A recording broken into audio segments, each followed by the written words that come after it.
Muito bem, vamos então iniciando mais um dos nossos encontros, né, fazendo aqui o nosso estudo do Evangelho no Lar. E nós temos aqui então a definição, né, da obra que nós vamos estudar a partir de agora, para as próximas semanas, né, para os próximos meses também. Vai ser o livro Agenda Cristã, né, um livro que é sempre muito legal, que tem mensagens sempre muito atuais, muito voltadas, né, para o nosso cotidiano, para o nosso dia a dia, que vai nos ajudar nessas reflexões importantes que nós sempre fazemos aqui para concluir a nossa semana. Agenda Cristã, né, um livro publicado pela FEB.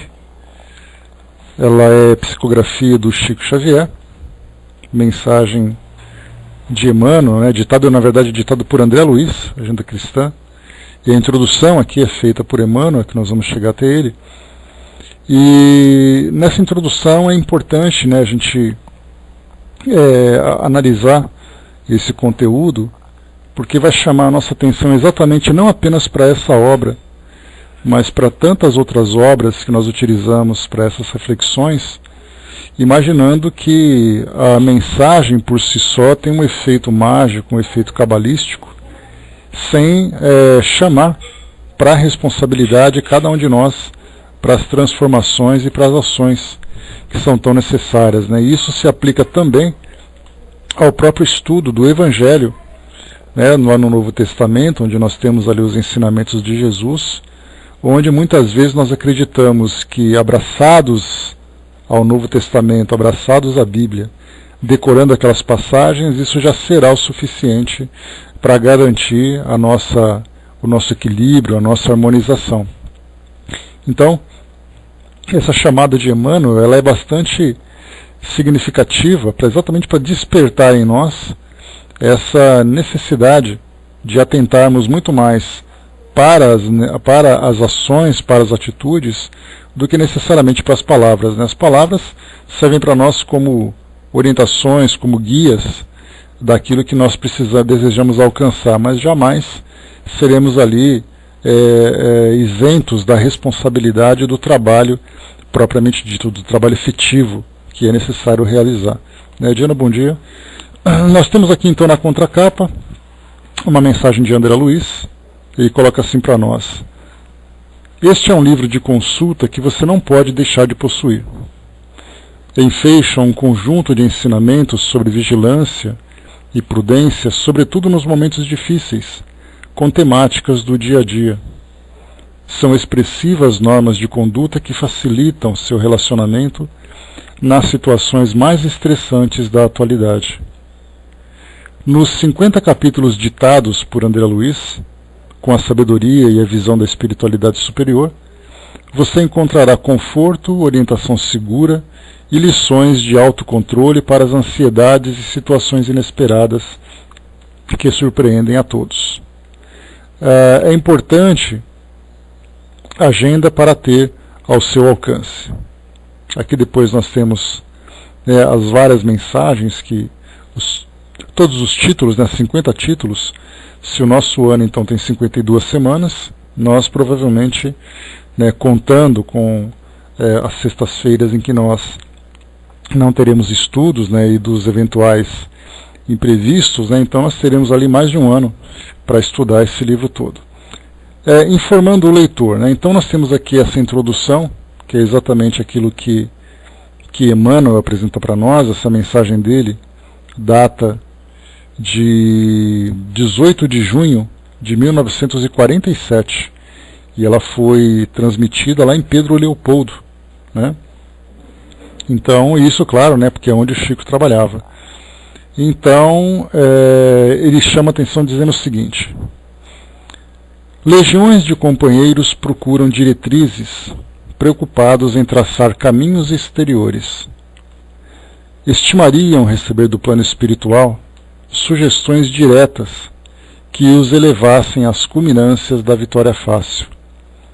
Desejariam reajustar os negócios que lhes dizem respeito, modificar intempestivamente a atitude mental de pessoas queridas, penetrar o segredo das circunstâncias improvisadas na aplicação do livre-arbítrio alheio, à custa de pareceres dos irmãos desencarnados, habitantes de outros círculos. Entretanto, indivíduo algum fugirá à experiência, cuja função é ensinar e melhorar sempre. Em face de semelhante realidade, qualquer orientação sem base na harmonia íntima não passará de simples jogo de palavras, no serviço muitas vezes louvável e benéfico da contemporização. O homem renovado para o bem é a garantia substancial da felicidade humana. Eis porque, antes de tudo, é imprescindível o engrandecimento do ser diante da vida e do universo, invariavelmente tocados nos menores ângulos pelas maravilhas divinas. Como orientar acontecimentos, conduzir providências, controlar manifestações ou harmonizar elementos para determinados fins, sem equilíbrio na fonte de efeitos, situações e ocorrências sediadas em nós mesmos? O indígena, transportado a um palácio de cultura moderna, de modo algum poderá exigir que a civilização regresse à taba para satisfazer-lhe a compreensão deficiente, cabendo-lhe, ao contrário, o dever de educar-se a fim de entender o progresso do mundo.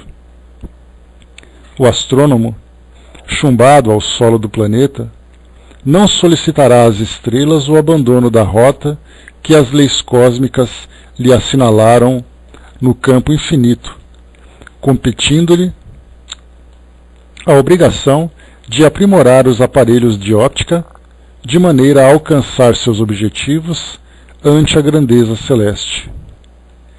Seria infantilidade fustigar moscas sobre o toco infeccioso a pretexto de sanar o mal. Determina a lógica a extinção daquele. O homem, herdeiro do céu, refletirá sempre a paternidade divina no nível em que se encontra.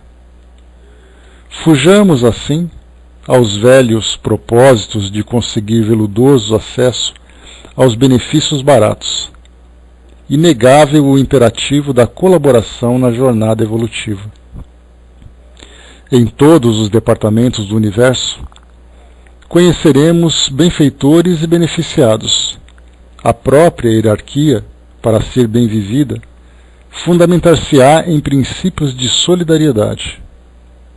No entanto, se não é lícito menosprezar o favor, não devemos viciar a proteção.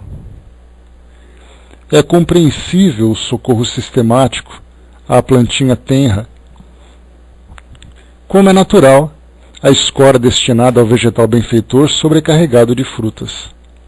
Nós outros, porém, afeitos à revelação da imortalidade, não somos detentores senão de conhecimentos puramente embrionários e estamos longe da superprodução nos setores do bem. Somos espíritos humanos, distanciados da inexperiência original, mas baldos de virtudes, sob a justa necessidade de iluminar a consciência, aprimorar sentimentos e aperfeiçoar qualidades individuais, para que não estejamos recebendo em vão as bênçãos do Senhor. Este pequeno curso de espiritualidade que André Luiz apresenta não é presunçoso ementário de recomendações rigoristas. É mensagem amiga para companheiros que reclamam diretrizes das entidades espirituais, como se o verdadeiro trabalho salvacionista residisse fora deles mesmos. Ele apresenta a palavra do nosso plano de luta, onde aprendemos que o milagre da perfeição é obra de esforço, conhecimento, disciplina, elevação, serviço e aprimoramento no templo do próprio eu. Não se trata, portanto, de manual pretensioso. Aqui, leitor amigo, você observará somente a lembrança dos antigos ensinamentos do Mestre, em novo acondicionamento verbal, de modo a recordarmos com ele que o reino divino, edificação de Deus no homem, em verdade jamais surgirá no mundo por aparências exteriores. Então aqui Emmanuel, 18 de junho de 1947, em Pedro Leopoldo. Essa orientação de Emmanuel, né, como a gente costuma sempre comentar aqui nos nossos estudos, porque Kardec, ele então, quando elaborou as obras da base, né, da base doutrinária, das bases doutrinárias, ou seja, os livros da codificação, que são livros tão importantes, ele procurou trazer para nós ali diversos aspectos, né, um aspecto científico, um aspecto filosófico, um aspecto evangélico, né, trouxe para nós ali as entrevistas, que nada mais são do que as ilustrações, que são tão importantes, trouxe para nós orientações que tratam do aspecto prático da doutrina espírita, né, quando se fala sobre mediunidade. Então, de tudo que ele trouxe para nós, desse conhecimento sobre o mundo espiritual,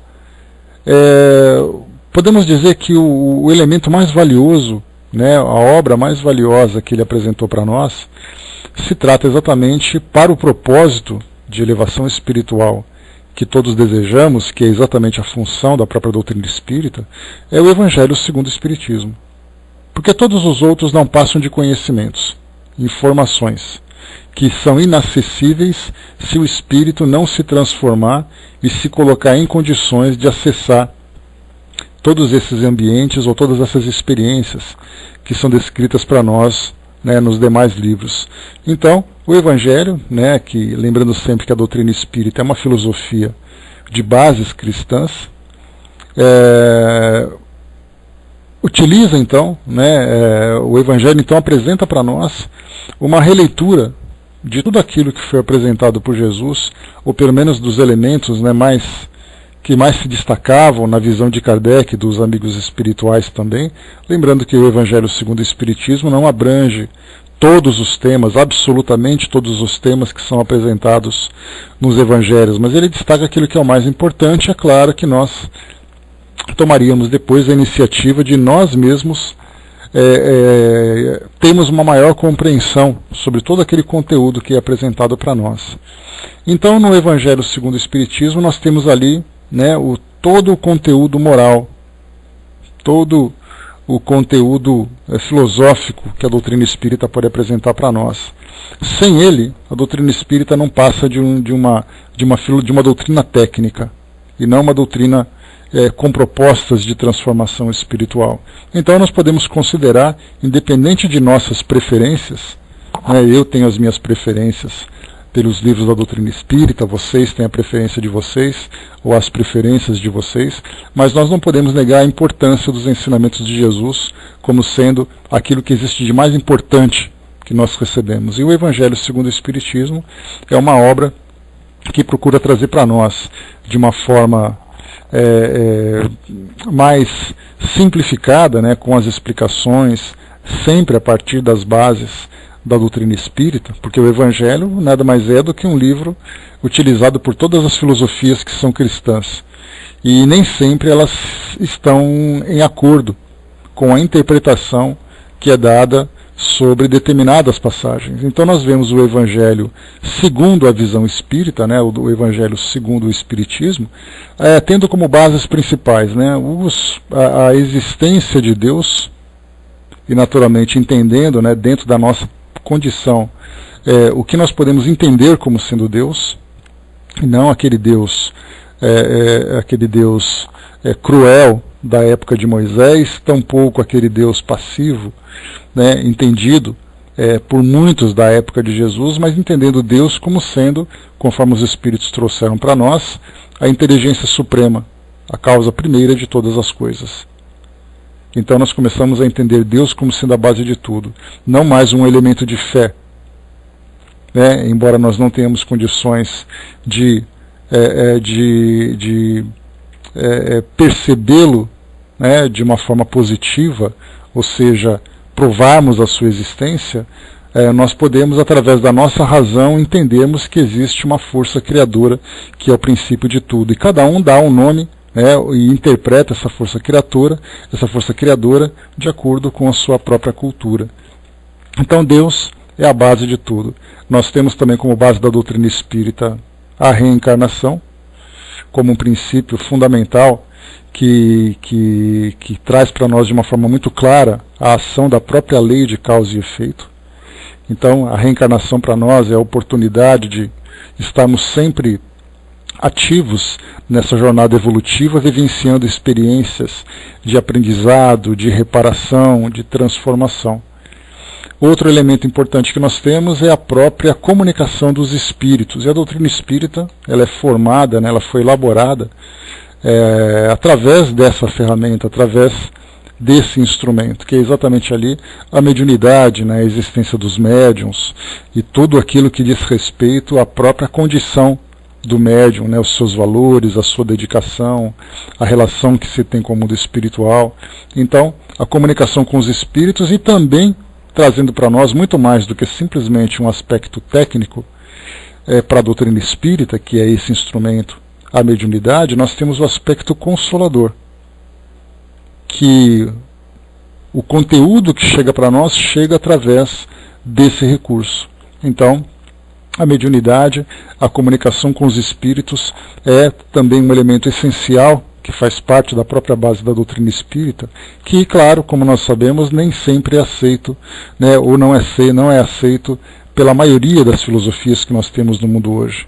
Veem isso de uma forma negativa, se negam a aceitar, fazem suas próprias interpretações.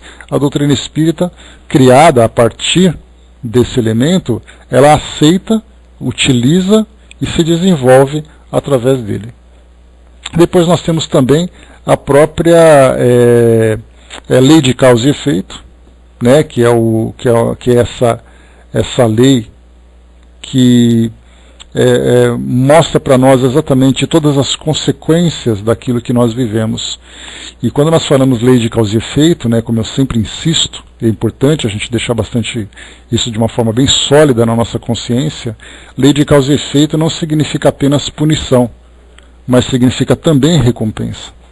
Né, porque nós sempre temos aquela ideia, você faz alguma coisa e você sofre as consequências. De imediato a gente sempre pensa que você erra e você sofre, você erra e você sofre. E na verdade não, quando você acerta você também é recompensado, seja pela alegria, pelos resultados, pelo benefício, pelos benefícios que são colhidos. Então, a lei de causa e efeito traz para nós também um entendimento sobre todas as dificuldades e também as facilidades, os benefícios que nós temos aqui na nossa vida. Ao fazermos uma análise da nossa vida hoje, né, com relação à família, né, em que nós nos encontramos, o ambiente, as condições, os recursos que temos à nossa disposição, as oportunidades que surgem para nós, as limitações que nós temos. Então, as dores de que nós padecemos também, tudo isso acaba sendo explicado, não de uma forma clara, mas a gente fala exatamente na essência daquilo que nós vivenciamos, que todo efeito tem uma causa. Então, isso nos dá a condição de desenvolver em nós o sentimento de resignação, o sentimento de determinação para vencer essas limitações, compreender as causas que se encontram no passado e os efeitos que acabam surtindo sobre nós no presente e também no futuro, a curto, médio ou longo prazo. Né? Sim, Shanri, né? Essa questão da lei de causa e efeito, ela é uma visão que nós temos, né, limitada, porque a gente sempre pensa dessa forma, olha, eu fiz alguma coisa, a ideia do karma principalmente, né, ele já é uma definição oriental, e quando se fala em karma você fala naturalmente nas punições, nos castigos que você sofre. Tanto que nós utilizamos isso com a maior naturalidade, virando até uma expressão dentro do nosso meio. Isso só pode ser um karma. Então tem aquela ideia do karma, a ideia do dharma, né, dentro de algumas ideias também, mas a lei de causa e efeito ela acaba envolvendo todas essas ideias do Oriente, falando exatamente sobre existe uma origem e existe uma consequência. E essa origem, a saúde do nosso corpo, por exemplo, que nós conseguimos manter, conseguimos desenvolver, é uma consequência natural da causa, das escolhas que nós fizemos conforme os nossos hábitos, a nossa alimentação. A harmonia da nossa família não é uma consequência, não é um acaso, mas ela é uma consequência de um trabalho que é feito de respeito, de amor, de companheirismo, de parceria, né? Então, o sucesso profissional é uma consequência do meu empenho, do meu investimento, tudo aquilo que eu procuro desenvolver em mim, dentro da minha área de atuação. Então, a lei de causa e efeito, ela é neutra. Somos nós que damos a direção, a forma como ela vai atuar. Então, ela não é apenas aquela que vai punir, né? Porque a ideia, né? A expressão karma, né, Angelina, ela é uma expressão de filosofias do Oriente, principalmente naquela região da Índia e tudo mais, que ela fala exatamente, né, que é a consequência dolorosa de algo que você causou, seja no presente, seja no passado. Essa é a definição que se tem daquelas filosofias, né? E aqui para nós da doutrina espírita temos a lei de causa e efeito, que tem ali uma definição muito semelhante a esse karma. Então nós utilizamos essa expressão com naturalidade, não tem problema nenhum também utilizarmos, né? Então esse é mais um elemento dessa base doutrinária que nós utilizamos, né, para poder sustentar a doutrina espírita. Então nós falamos sobre a lei de causa e efeito, mediunidade, a continuidade da vida no mundo espiritual, que é um outro ponto importante também, que ao chegarmos no mundo espiritual, nós voltaremos, na verdade, retornaremos para o nosso ponto de origem, e não simplesmente fugiremos do mundo físico para chegar no mundo espiritual e depois voltar para cá. Nós temos um entendimento que é exatamente um caminho contrário. Então, retornamos ao mundo espiritual e temos essa compreensão de que somos espíritos imortais. Então, todos esses elementos que formam essa base doutrinária acabam nos permitindo ter essa visão dos ensinamentos do Evangelho, né, porque esse é o raciocínio que nós estamos desenvolvendo, né, o Evangelho segundo o Espiritismo. Então tudo aquilo que Jesus trouxe para nós, ele acaba sendo visto a partir dessas perspectivas, dessas ideias que nós temos agora, né, dessas novas ideias que nós adquirimos a partir dessa realidade do mundo espiritual. Então não simplesmente dizer que quem morre vai para o céu, os bons vão para o céu e os maus vão para o inferno. Nosso entendimento é completamente diferente. Exatamente porque essas bases que nós conhecemos mostram para nós uma realidade diferente. Então a essência moral do ensinamento é a mesma para todos, mas o entendimento da realidade, vamos dizer assim, o entendimento técnico, vai depender exatamente da filosofia, né, dos elementos compreendidos por cada uma dessas escolas religiosas, né? A Shanri lembrou, né, com o nosso livre-arbítrio que vamos modificar. Podemos ali de causa e efeito, karma, então exatamente. Então mostra exatamente a responsabilidade que nós temos, as nossas capacidades, as nossas potencialidades, as oportunidades que vão surgindo, o merecimento, que é um fator essencial em todo esse processo.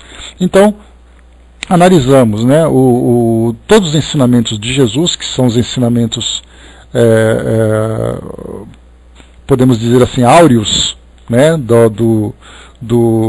da nossa filosofia. Então, por mais que nós gostemos dos outros temas, nós temos ali o Evangelho como sendo a nossa referência principal. E aí, então, por que eu estou falando tudo isso? Porque esse novo livro que nós vamos estudar agora, Agenda Cristã, já partindo daquilo que Emmanuel trouxe para nós, ele vai nos ajudar no entendimento desses mesmos ensinamentos que estão ali prescritos no Evangelho, mas vendo através de uma linguagem muito mais acessível, de uma linguagem muito mais clara e adaptada para essas bases. Então, o livro que nós temos, o Evangelho segundo o Espiritismo, foi o início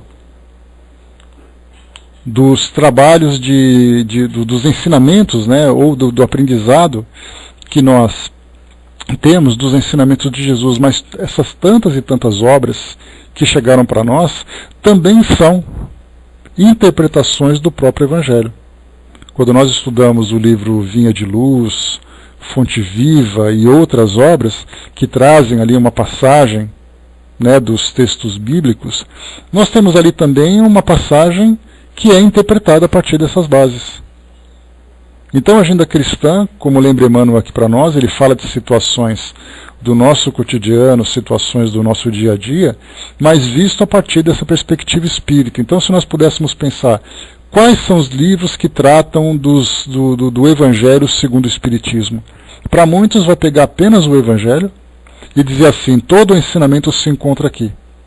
Para nós que temos a oportunidade de estudar, nós faríamos uma pilha com todos os livros, né, com todas as obras com mensagens que fazem ali uma interpretação dos ensinamentos do Evangelho. Então nós vemos assim que esses livros também são ensinamentos do Evangelho segundo o Espiritismo. Nós estamos tendo essa visão diferente, essa visão, podemos, não com essa pretensão, né, de que a doutrina espírita ela é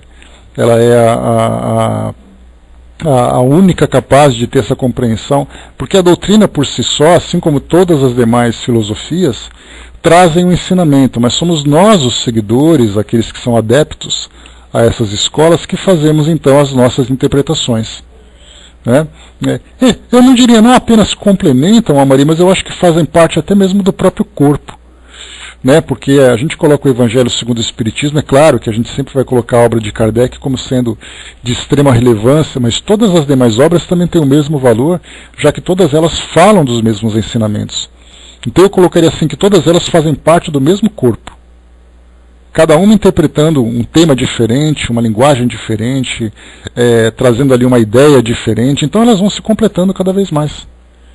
Né, porque a gente pode até perceber, por exemplo, que no Evangelho segundo o Espiritismo nós temos ali naquela parte que fala das instruções dos espíritos, psicografias que vieram assinadas por alguns nomes que eram conhecidos naquela época de Kardec, mas que para nós hoje acabam sendo simplesmente nomes. Mas nós temos na atualidade espíritos como Emmanuel, como André Luiz, que trazem essas mensagens também interpretadas, que talvez para Kardec não tivesse muito significado, né? Porque afinal de contas o grupo de espíritos que eram atuais daquela época, para nós são espíritos do passado. Assim como daqui a algum tempo nós teremos novos espíritos que vão ali surgindo para trazer para nós outros ensinamentos, fazendo as mesmas interpretações. Exato, né? As ideias vão evoluindo, né? Que primeiro para Kardec os espíritos trazem uma visão basilar, uma visão básica, que seria assim, um primeiro contato a partir do lançamento desses livros com essa nova interpretação, e nós, agora no século XXI, temos a oportunidade de pegar tudo pronto já. Então os espíritos lançam essas ideias já num campo muito bem preparado para aceitá-las. Na época de Kardec eles tiveram que desbravar. Né? Estávamos muito longe, né? Foi um choque. Tanto é assim, que a gente lembra, né? Que na verdade hoje a gente está fazendo um bate-papo para introduzir essa obra, né? Então a gente lembra, por exemplo, quando nós estudamos, quando fizemos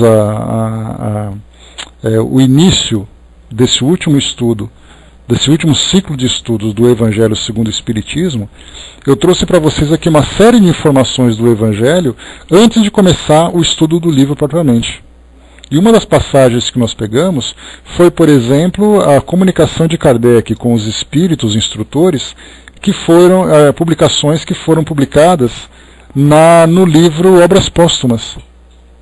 Então ali dizia que Kardec ele viajou, ficou ali isolado num lugar para poder escrever com mais tranquilidade.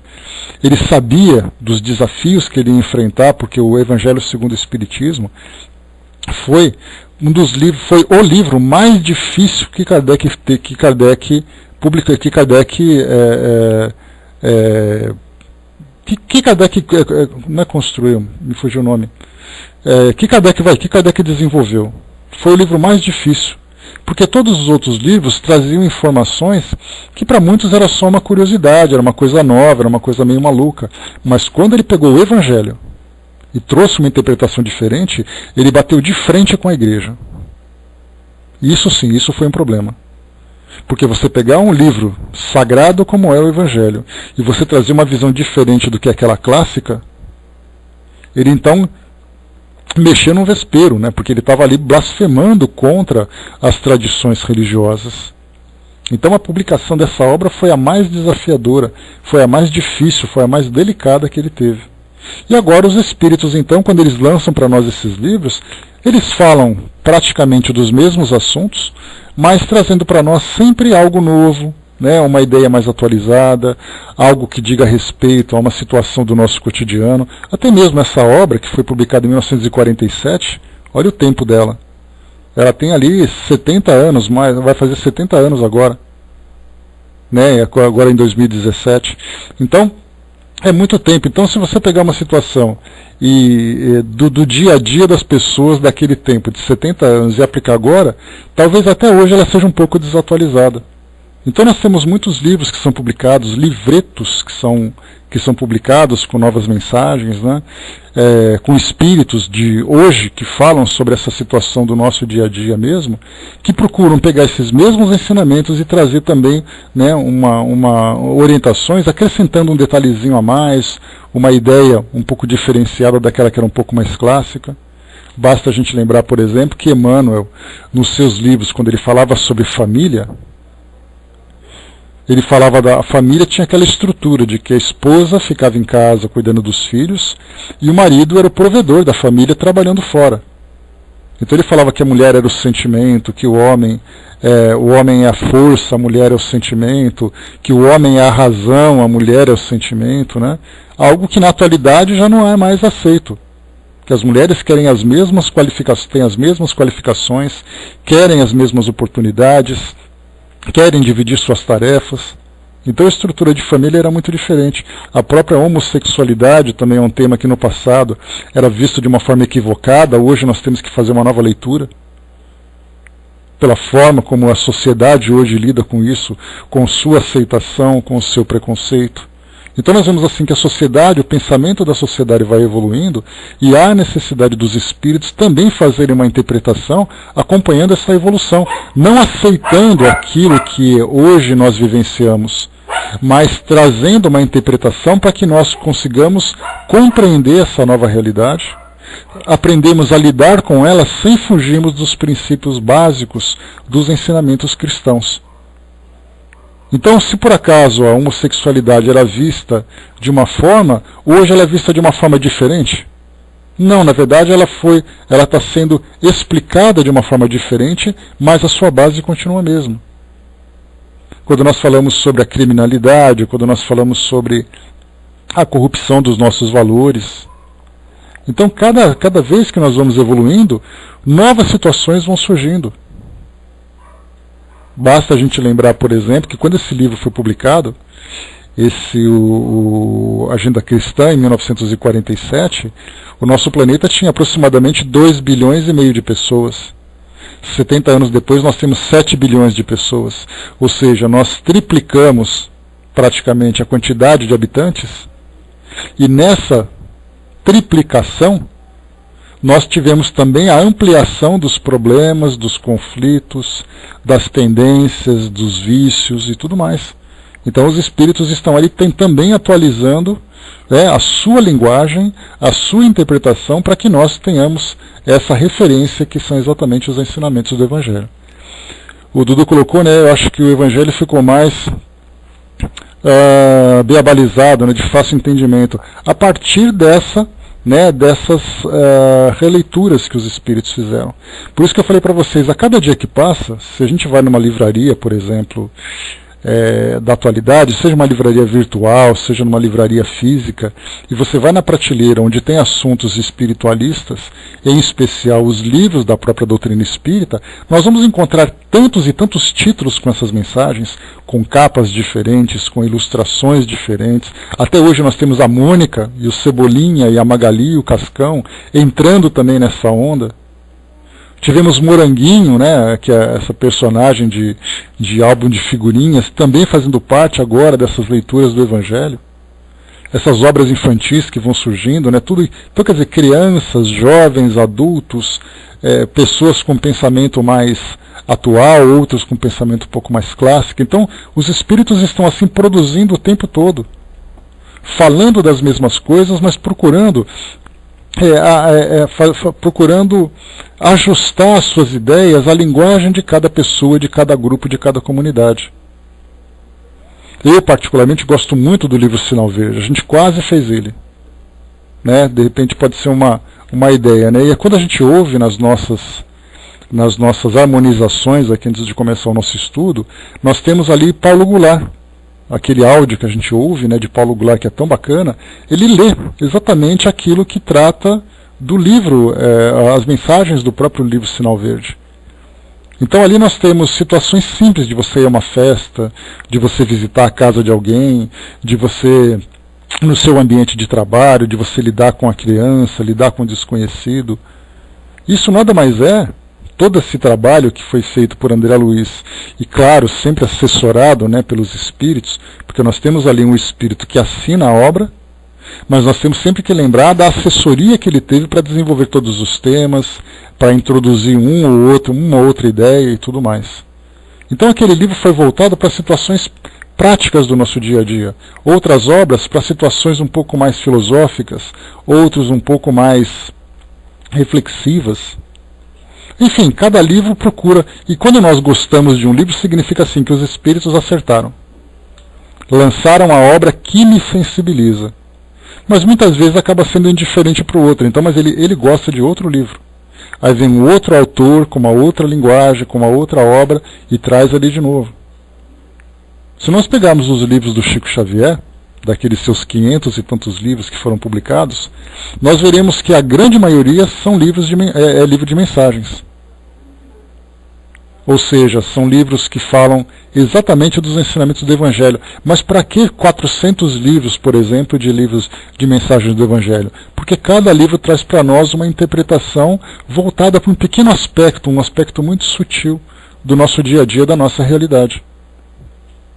Então, na verdade, quando nós estudamos então essas obras, estudamos o Evangelho segundo o Espiritismo, exatamente para termos sempre em mente a ideia, né, das bases doutrinárias, mas no caso do Evangelho em especial, todos esses livros tratam do mesmo tema. Se nós pegarmos ali, um livro que fala sobre as nossas aflições, não tenhamos dúvida que nós temos aí vários livros que falam sobre isso. Vários autores, né? Tempo de Luz é do Chico também, Angelina? Eu não lembro desse título. Mas nós temos vários, né? Isso, né? Tem, né? Então nós temos, por exemplo, Hamed, nós temos André Luiz, temos Emmanuel, temos mais quem? Deixa eu ver. Me fugiu o nome agora. Caiba Schutel, nós temos o Dr. Hermann, lá do Centro Espírita Leão Denis, que também já publicou obras. Nós temos Joana de Ângeles. Então esses são os nomes, isso porque eu falei só alguns, né? Claro que nós temos ali uma lavra, né, de livros ali, de autores novos que vão surgindo, né? Mas o propósito é sempre o mesmo, trazer para nós cada vez mais uma linguagem atualizada para entendermos aquilo que Jesus tentou trazer na sua época. Tentou não, trouxe na sua época, né, mas que nós tivemos tanta dificuldade ainda para poder entender. Então os Espíritos trazem para nós, hoje, nessa mensagem, a gente pode perceber que muitas vezes pessoas que nem são espíritas se identificam com uma determinada mensagem. Sem necessariamente, por exemplo, falar sobre aquilo que constitui a base da doutrina. Não fala sobre reencarnação, não fala sobre mediunidade, não fala simplesmente de uma situação simples, que a pessoa está triste, a pessoa está ansiosa, está angustiada. De repente vem aquela mensagem numa estrutura, né, de um texto, numa estrutura de um poema. Algumas vezes se transforma numa composição musical, para fazer com que as pessoas, né, fiquem o tempo todo, né, sendo mexidas, sendo trabalhadas para essas transformações que são tão necessárias. Então aqui nesse livro, só para a gente poder conhecê-lo um pouquinho mais,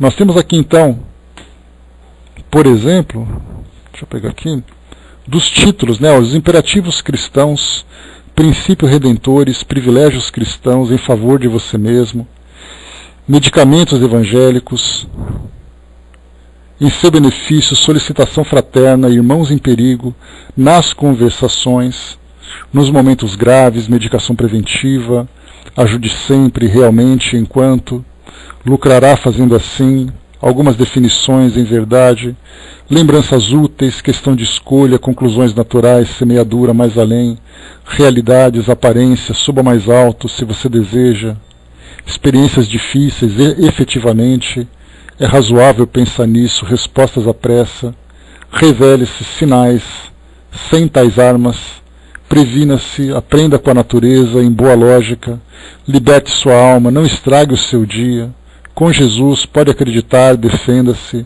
você mesmo, problemas pessoais, ande acima, sempre chamados, aproveite o ensejo, rogativas, consulte o bem, ajude a você mesmo e depois nós fechamos com as nossas conclusões. Então, todos esses títulos têm exatamente esse propósito. E o mais interessante é que a gente percebe que não apenas as mensagens chegam para nós, mas nós temos também os intérpretes dessas mensagens. Como a gente costuma ouvir na introdução aqui, Paulo Goulart, Chico Xavier, Divaldo Franco, outros locutores que nós não conhecemos o nome, mas estamos habituados a ouvir suas mensagens, né? Dos CDs, por exemplo, do Momento Espírita, aquela coletânea de áudios que a gente ouve também, né, do Universo Espírita. Então, todos esses, a gente procura fazer o quê? Pegar as mensagens e torná-las cada vez mais acessíveis, cada vez mais sensíveis também, acessíveis e sensíveis, com música de fundo, com uma voz bonita e tudo mais. É o trabalho dos espíritos. Esse trabalho incessante, essa equipe incessante, né, que não para de atuar, para fazer com que nós assimilemos de fato, o mensageiro também é a mesma coisa, né, Sandra? Então, para que nós assimilemos de fato o ensinamento que Jesus trouxe para nós. Então esse é o propósito, né, desses nossos estudos. Muito mais do que a ideia do Evangelho no lar, né, de fazermos, né, o culto do Evangelho, né, mas o nosso propósito é exatamente estudarmos temas variados, voltados para o Evangelho, para nos trazer sempre a oportunidade dessas reflexões no final. Né? Sim, eu gosto muito daqueles outros, Dudu, aquele site que saiu do ar, que infelizmente, tomara que volte, mas eu acho que é sempre muito bacana, né? Então, assim, essas produções são excelentes para que as pessoas ouçam onde elas estiverem, como elas puderem, para que elas jamais percam esse contato com esse sentimento, né, de elevação espiritual que é tão importante para nós. Então, pessoal, é isso aí, né? Fechando aqui esse nosso encontro de hoje. Como eu falei para vocês, hoje seria muito mais assim um bate-papo, né, para podermos aqui fazer a introdução dessa obra, entendemos o propósito de nós fazermos o estudo dela. Então, na próxima semana, né, nós já faremos então o início, né, estudando a primeira mensagem dela, né, que certamente a gente vai curtir bastante, né, como eu falei para vocês também, né, eu gosto sempre de estudar esses livros que são diferentes, né, passou voando, né, Sandra? Esses livros que são diferentes, porque não adianta a gente ficar sempre preso nas mesmas obras. Nós temos assim no acervo espírita tantos livros, que são aqueles livros que muitas vezes são pequenininhos, são aqueles livretos, mas que ficam ali no cantinho, empoeirados, sem ninguém prestar atenção neles. Vamos resgatar, né, procurar resgatar essas obras, fazer com que nossa visão da doutrina espírita se amplie cada vez mais, não fique restrita apenas aos livros de Kardec, que são importantíssimos, mas que nós já estudamos exaustivamente, né, várias vezes. É hora da gente voltar a estudar, né, ou melhor, ampliar esse nosso estudo. Eu me recordo que Divaldo Franco, na época da sua juventude, né, ele comentava que foi recomendado para ele, eu não me recordo se foi por Joana, se foi por outro espírito, trouxe aquela recomendação, né, estude o livro dos espíritos. E aí ele estudou o livro dos espíritos, chegou lá e falou assim, pronto, já estudei, agora estudo de novo. Aí ele foi pacientemente, estudou novamente, voltou e falou, pronto, eu já acabei, agora estude mais uma vez. Né? Então, para nós, como a gente tem as coisas mais fáceis do que na época dele, que era aquela época de 1930, 1940, né, havia uma escassez muito grande de publicações, nós temos a oportunidade de escolhermos qual obra nós queremos escolher, queremos estudar, que aspecto da doutrina espírita nós queremos aprofundar, qual é exatamente a interpretação que tem mais afinidade com a nossa linha de pensamento, né? Então, quanto mais obras nós tivermos oportunidade, não era não. Né? No caso do Chico, no caso do Divaldo, né, devia ser Joana, que também não era, né, não era aquela florzinha, não, ela era muito rígida, né, na sua cobrança, na manutenção do equilíbrio que ele tinha que ter. Então ela amorosa por um lado, mas bastante incisiva, né, no trabalho que ela tinha que fazer com ele. Então hoje nós estamos aqui à vontade, né, com todas essas obras que esses desbravadores trouxeram para nós, e aí agora temos que aproveitar essa grande oportunidade, né? Tem que vivenciar principalmente, né, Mário, que é muito difícil. E é por isso que os Espíritos procuram trazer para nós essa interpretação, porque desde a época de Jesus, esses ensinamentos eram estudados pelos cristãos. Nós temos ali, por exemplo, em descrições de livros como Há 2000 anos, que vai virar filme agora em 2017, né, Há 2000 anos, por exemplo, que mostram aqueles grupos de cristãos, ou mesmo através das próprias cartas de Paulo, que enviava para aquelas comunidades cristãs ali de toda aquela região do Oriente Médio, mais ali da parte da Europa e tudo mais. Eles estudavam então aquelas cartas, estudavam. Jesus veio e trouxe todo o ensinamento e as pessoas estudavam, e mesmo estudando nós tivemos ali essa mancha na história da humanidade, né, falando sobre todas as situações dramáticas e situações terríveis que nós mesmos criamos, mesmo em posse desses ensinamentos, inclusive criando situações em nome desses ensinamentos. E eis aí o grande problema que nós criamos, né? Paulo Estevão, também uma das melhores obras, né, dessa safra de Emmanuel também. Então, pessoal, é isso, né? Fechando por aqui esse nosso estudo de hoje, e na próxima semana, então, iniciaremos o estudo do Agenda Cristã, e terminando a Agenda Cristã, né, temos aí 50 mensagens para estudar, mas a gente vai tentar pegar uma outra obra desconhecida também, aquela que